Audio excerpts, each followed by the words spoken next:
बातमी आता छत्रपती संभाजीनगरमधून आहे। भाजप शिवसेनेची युती तुटली आहे। भाजपमुळे युती तुटल्याचा संजय शिरसाट यांचा आरोप आहे, तर शिवसेनेमुळेच युती तुटल्याचा अतुल सावेंनी पलटवार केलाय।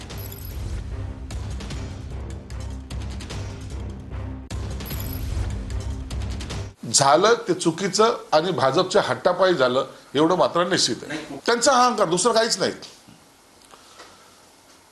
जेव्हा मुख्यमंत्र्यांनी सांगितल्यानंतर ज्या जागा वाटप झाल्या होत्या त्या जागेवर सुद्धा सकाळी त्यांनी तिढा निर्माण करणं याचा अर्थ असा होतो की त्यांना जाणून बुजून युतीमध्ये कुठेतरी ती तुटलीच कशी पाहिजे या पद्धतीने त्याने केलेलं आहे।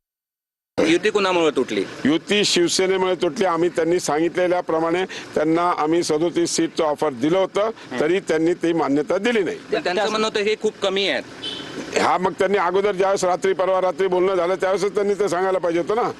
तर छत्रपती संभाजीनगरमध्ये शिवसेनेतच समन्वय नाहीये असं संजय केणेकर म्हणतात। जिल्हा प्रमुखांनी शिरसाटांच्या घरी मोर्चा नेला होता असं देखील केणेकरांनी म्हटलंय। युती तुटल्यानंतर संजय केणेकर यांचा संजय शिरसाट यांच्यावर हा निशाणा आहे।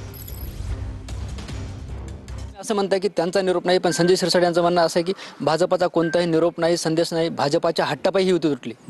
आता संजय शिरसाटांच्या घरावर गेलेला मोर्चा काही हा भारतीय जनता पार्टीच्यावर आलेला मोर्चा नव्हता किंवा भारतीय जनता पार्टीचा कार्यकर्त्याचा मोर्चा नव्हता।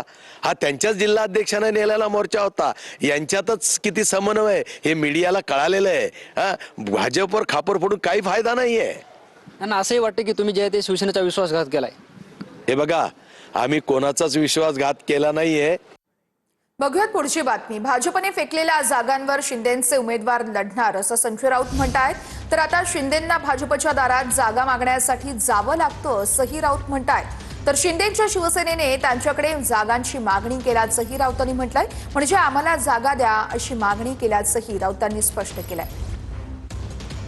काय पाळी आली आहे की स्वतःला शिवसेना म्हणजे अमित शहाची शिवसेना म्हणून घेणाऱ्यांना भारतीय जनता पक्षाच्या दारात जागा मागायला उभं राहावं लागतं आणि त्यांनी दिलेल्या फेकलेल्या जागांवर यांना निवडणूक लढवायची आहे। जे स्वतःला शिवसेना वगैरे म्हणून घेतात ते युती व्हावी म्हणून त्यांचे मालक अमित शहांच्या दारात गेले। एकनाथ शिंदेंसारखे लोक लाचार मराठी माणसाचं दर्शन घडवत आहेत, हे मराठी माणसाचं दुर्दैव आहे। शिवसेना शिंदे शिवसेनेची अपेक्षा होती की साधारण 100च्या वर 100+ जागा मिळाव्यात म्हणजे स्वतःच्या हिमतीवर नाही, त्यांनी द्याव्यात।